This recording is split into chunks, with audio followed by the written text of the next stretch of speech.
and we have, you know, printing money for Somalia is an important issue that needs also consensus and strong cooperation with the international community, especially the IMF, and with the Somali government and the Somali people, Somali stakeholders, and so on.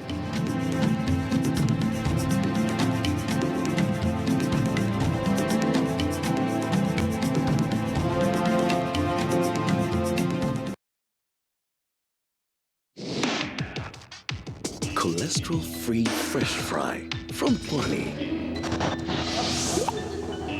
to bring out food's natural taste. Fresh fry. I wanna stay here with you. Because life is full of flavor. This is KTN News.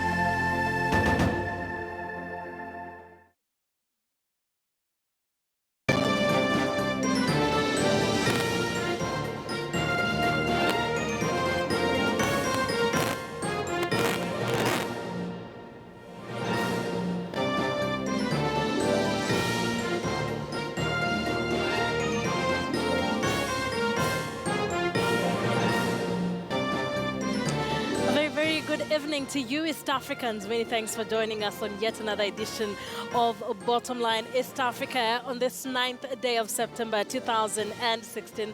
Always a pleasure to have you tuned in. A jam-packed show we have lined up for you. We will be taking a look at some of the stories that have been making headlines in various East African countries. I will be joined by Ben Kitili to get a brief on what has been happening in Kenya. Solomon Sarwanja will be joining us from Uganda, and of course Eugene Anangwe will be joining us from Rwanda. But of course, forming the basis of our discussion tonight, how much do you know about the Lake Victoria Basin Commission? Do you know what they do? Have they changed your life? Or do you even know about their existence? This is what we will be talking about tonight. Be sure to tune in. My name is Akisa Wandera. I'll be taking you through the show. Many thanks for joining us.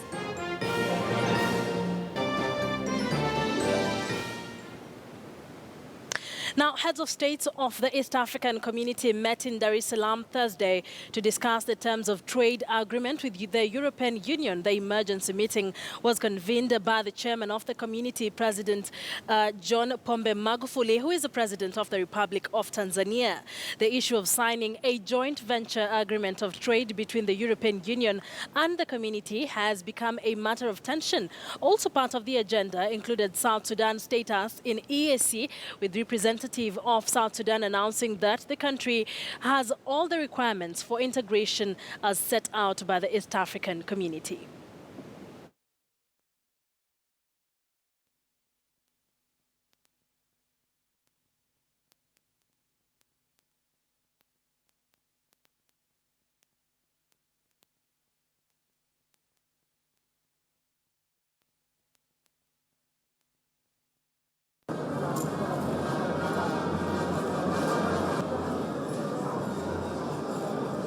Leo tena tumedhihirishia ulimwengu kuwa jumuiya yetu inaweza kupata ufumbuzi wa amani hata katika masuala yanaonekana kuwa ni magumu. Today we have shown the world that our community is capable of looking a peaceful solution in complex matters. Baada ya mazungumzo yetu tuliyofanya kwa njia ya urafiki na uwazi mkubwa, tumeweza kupata njia ya kushughulikia swala la EPA. After a very frank discussion, we reached a solution on how to deal with this matter, EPA. When we are talking about integration, we are talking about a matter of life and death. It's not something to be handled carelessly and without enough knowledge.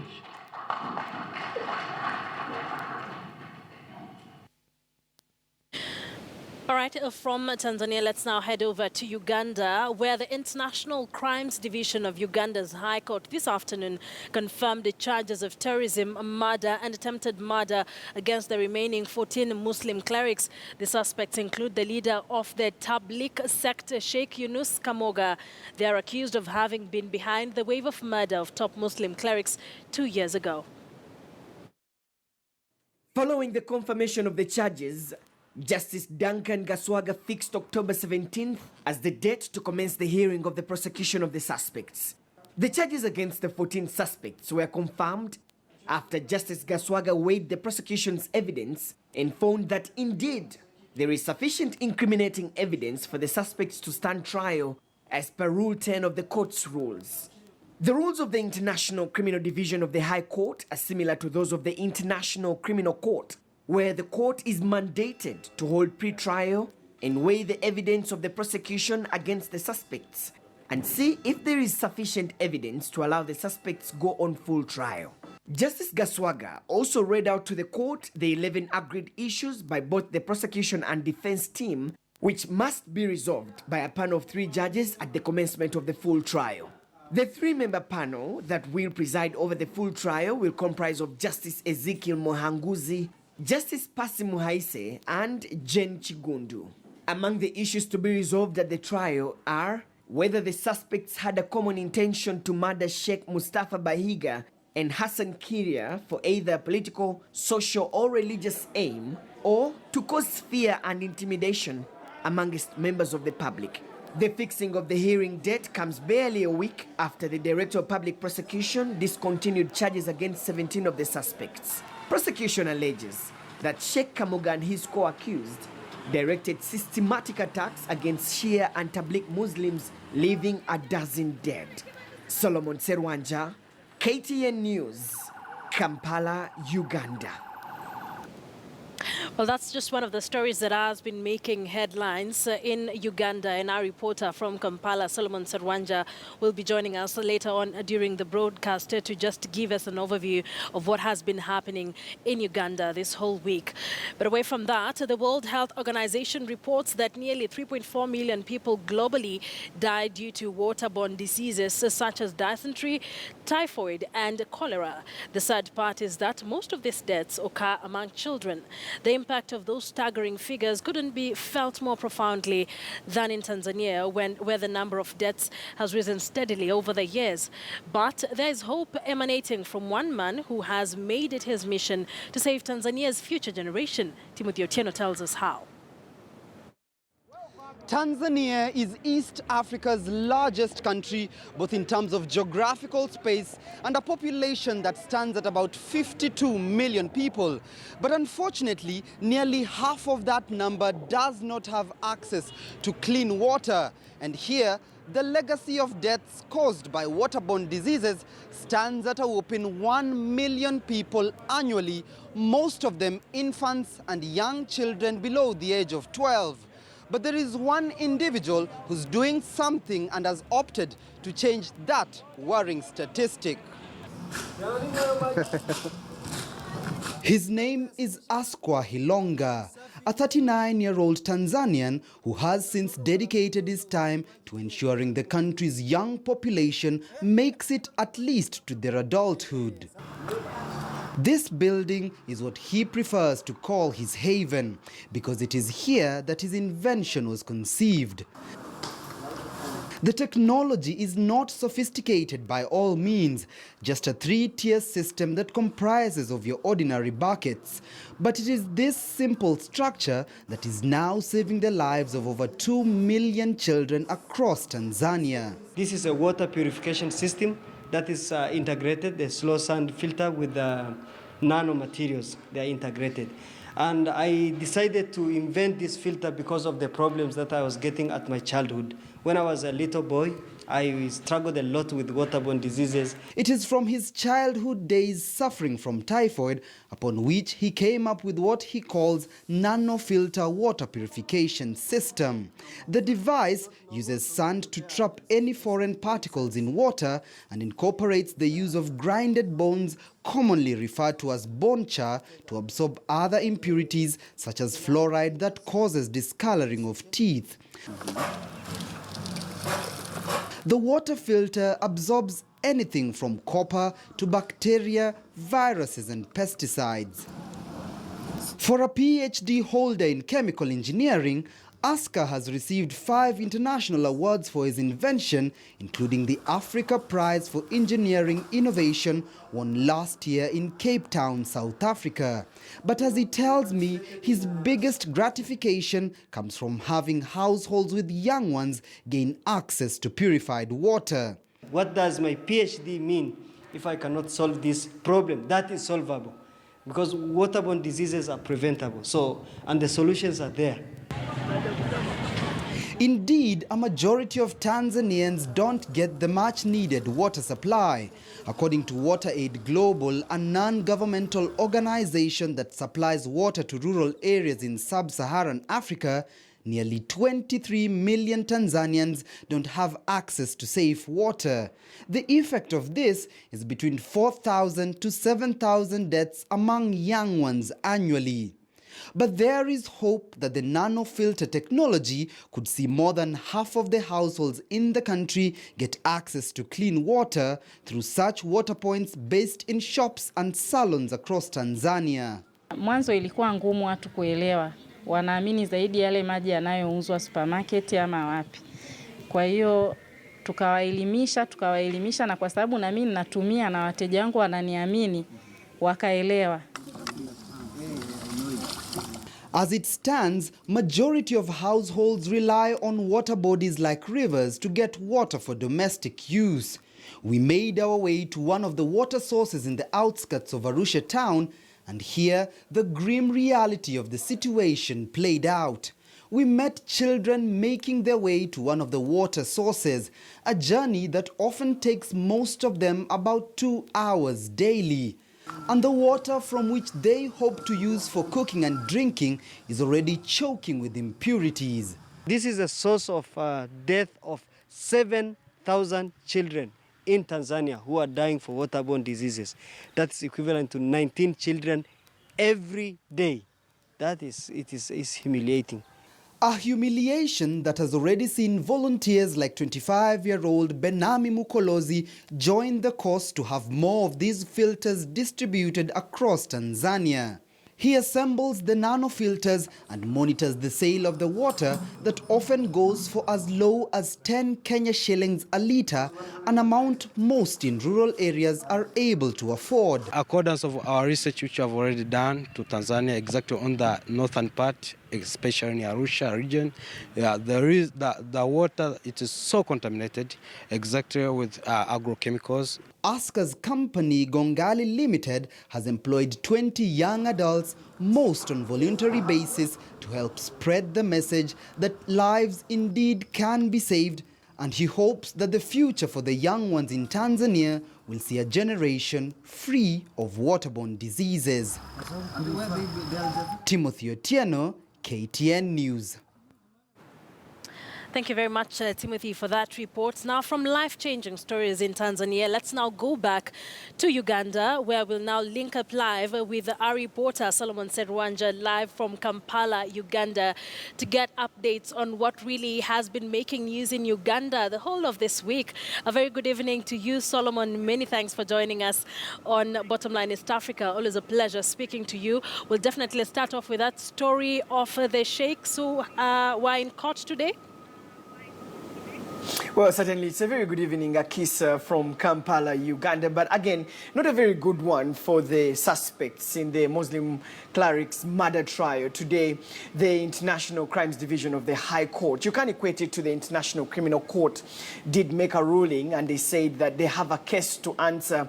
If I'm just to take you down the memory lane, more than 10 Muslim clerics have been murdered in unexplained circumstances. Some of them gunned down at home, others on their way home. The latest was Sheikh Hassan Kiria, who was killed, and when he had gone to a vegetable store just right next to the road, someone who was riding on a boda, which you can call a motorcyclist, just removed a gun and gunned him down. So government of Uganda has been investigating this matter, and the Director of Public Prosecution presented overwhelming evidence to the International Crimes Division of the High Court that the 14 suspects have to face justice. And of course, if I can just tell you how it works, Akisa, what is clear is that it works just like the International Criminal Court. After pre-trial, they will go for trial, and after trial, then the panel of judges of the 3 judges will be able to make a ruling. And so that's one of the big stories today. The High Court in Uganda saying that they will proceed to trial. But most importantly, Akisa, here is the key suspect in this case is Sheikh Yunus Kamuga. Sheikh Yunus Kamuga is the leader of the Tabligh sect here in Uganda, and he's been accused for being the brain behind the murder of top Shia Muslims here in Uganda. And so we had a lot of protests out of court here in Kampala at the High Court, some of them saying that they should release them, considering that they have been in prison for quite a while. But again, the case continues for trial at the International Crimes Division of the High Court here in Uganda. Akisa. This case has dragged on for about 2 years now, and every time there was an appearance in court, supporters of this Tabligh sect were in court and they came to show solidarity with these sheikhs. What exactly has been the reaction of course, the defense team and the supporters who've always thronged the court during these kinds of appearances in court?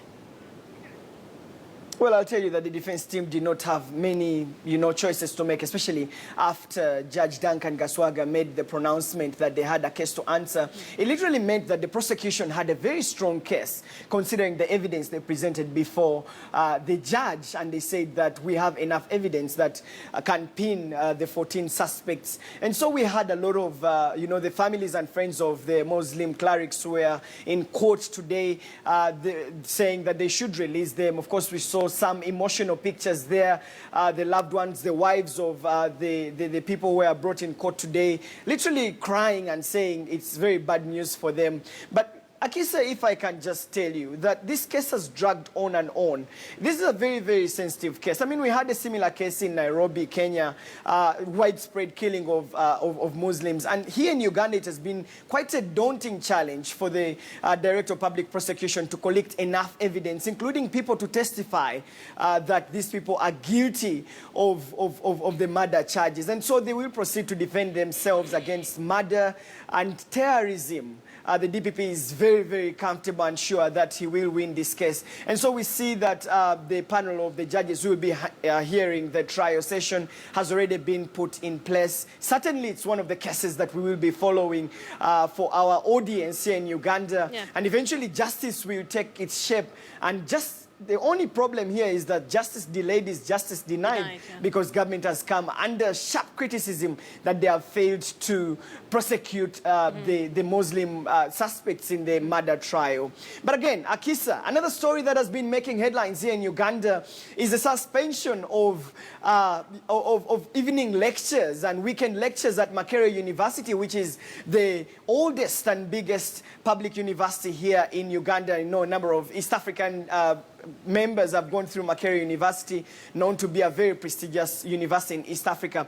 But the Makerere University Academic Staff Association made a pronouncement earlier on in the week saying that they will not teach evening lectures and weekend lectures because their incentive allowances were cut from 100% to 25%, and therefore they will not be able to teach. And so we've seen students coming to empty classes where lecturers said they will not be teaching, and therefore there's some semblance of some students saying they're going to react to that with a strike next week if the university doesn't settle this issue once and for all, Akisa. And of course, apart from that, I also understand that there is an alcohol bill meant to regulate, to come up with some regulation plan on the alcohol intake and how it's done in Uganda. Kind of keep us up to speed with us quickly. Well, I'll tell you that the bill that is being mooted by the Mukono Municipality Member of Parliament, Betty Namboze, has, again, will be tabled on the floor of Parliament very soon when Parliament resumes the plenary session next week. And her arguments are that you need to drink until midnight, that is 12 a.m. You cannot drink beyond that. That means that all bars will be closed by that time. I'm sure that many Ugandans will be up in arms with this because you know that Uganda has been ranked as one of the most happening places in Africa where people go and have some bit of life over the weekend. But again, this issue will be widely discussed on the floor of Parliament, and whether indeed Betty Nambos's proposal on the alcohol consumption will be judged by time, because I know that it's one of the big things here in Uganda. Big alcoholic companies are making huge profits and they're paying huge taxes, and therefore you can't just bring up such a proposal like that. But I mean, Akisa, that can only face the question of time. But also, Akisa, one of the most interesting stories that we've been following in Kampala, Uganda, was that the presidential pledges bill had gone so high. Now, President Yoweri Museveni moves across the country and he pledges to give money, like he can say, I've given you 100 million shillings, and then the next day he gives 200 million shillings, and eventually it's the taxpayer who pays this money. And so during this week, the Presidential Affairs Committee of Parliament was hearing the statement from President's office, who said that the bill has shot to millions of shillings, and they're scared that they may not meet these pledges. But again, Akisa, Ugandans are saying the president should stop that habit. But also there is a begging habit. All the time the president is on these public functions, you see people running to beat security and asking the president for money and for help. And so it speaks loud about Uganda's habit of begging, but also the president's decision to give out these pledges, Akisa. All right, thank you very much for that, Solomon. We always appreciate speaking to you here on Bottomline East Africa. Solomon Serwanja is joining us from Kampala, Uganda, giving us updates on some of the stories that have been making headlines. Of course, the court case on the sheikhs.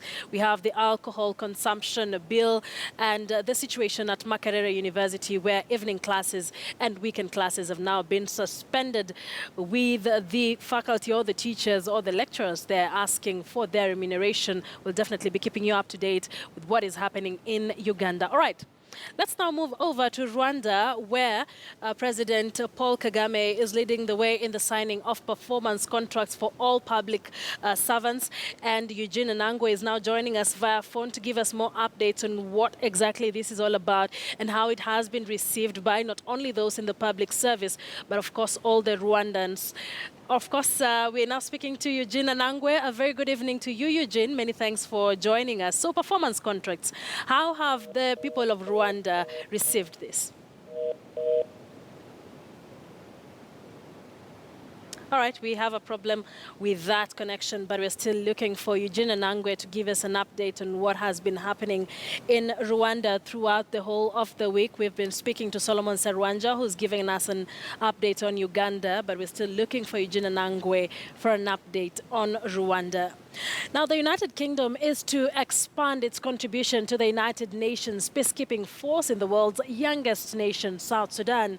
This is set to raise the planned total from 300 to 400, although still a small number of the troop number marks a significant change on the part of Britain. The UK has until recently limited its troop commitments to the 250 personnel in Cyprus, despite contributing financially. The British troops heading to South Sudan will join a 12,000-strong United Nations force from 50 countries. The UK is also deploying about 40 troops to the United Nations force in Somalia.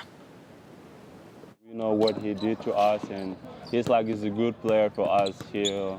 Actually, when he came here, it's just like all the people are coming to play with them, and they hope even basket like him. For many of these youngsters, basketball is also a way out. 16 young players have just won full scholarships to attend schools in Mombasa, in neighbouring Kenya. If they do well, they'll have the chance to play basketball at university level in other countries. South Sudan has the best talent for basketball right now.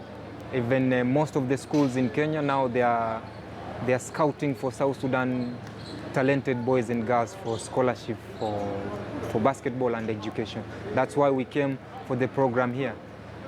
South Sudan is the world's youngest country, formed just 5 years ago. A 2-year civil war left tens of thousands killed, 2.5 million displaced, and 16,000 children recruited by armed groups. The clashes in July raised the prospect of war once again. These coaches hope that sport can bring peace.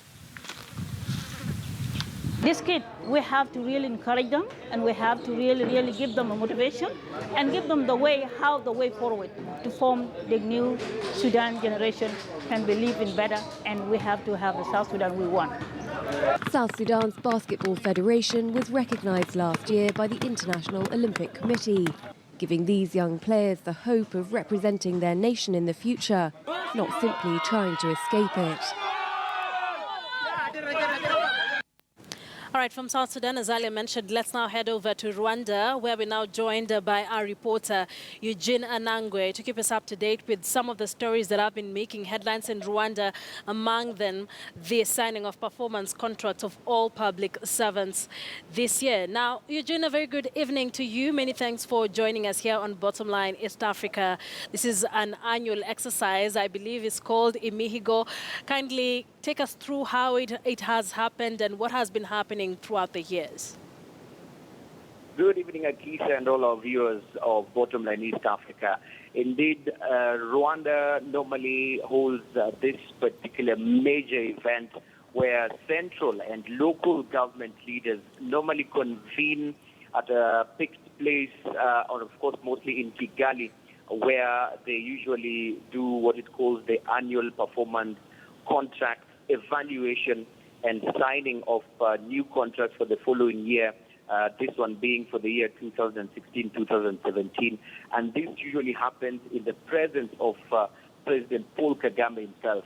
And of course, this event usually features presentations of the performance outcomes for the last financial year, and this one was for the financial year of 2015 and 2016. And right here in Rwanda, what usually happened is that this particular signing of performance contracts was introduced in 2006, and every financial year they are signed, and the best performing, leaders are usually feted, and those who perform poorly are also shamed. And interesting to note is that previously the evaluation of this so-called Imihigo or performance contract implementation was usually done by the government officials. But the exercise has since been handed to the Institute of Policy Analysis and Research, which is a private think tank, which officials believe that will help in making the set targets and the evaluation a scientific project. Akisa, I'll go back to you. Now, Eugene, this is an exercise that is conducted every financial year. How has it helped the public sector specifically? The importance of this performance contract is that leaders usually, commit to delivering specific aspects of development to the citizens that they lead. And so, therefore, it will mean that throughout the year, you are evaluated by what you are supposed to deliver to the constituents, the people that you lead in your area. For example, if it's a government official who is the Minister for Health, for example, you sign this contract committing that during that particular year you will deliver specific issues. For example, if it is access to medical care, which is a problem, or the universal insurance for all citizens, you will ensure that you deal with specific issues. So that means that citizens get to see results, and leaders have to also be result-oriented, because they know that the following year there will be an evaluation and there will be ranking of, let's say, for local leaders who lead districts in the performance of the things that they agreed to do. So they will be ranked, and the best-performing district will be named, and the worst-performing district is also named. We've seen our local leaders resign for failure of achieving their target or meeting the results that they had promised to achieve in the performance contract. That is Right, quite an exercise there. But Eugene, before I let you go, kindly just take us through some of the stories that have been making headlines in Rwanda this week. Right, Akisa, the top stories that have also been making headlines right here was the investment forum that was right here, hosted here in Rwanda, that was aimed at, bringing investors to invest in Africa. An event that was hosted for the very first time in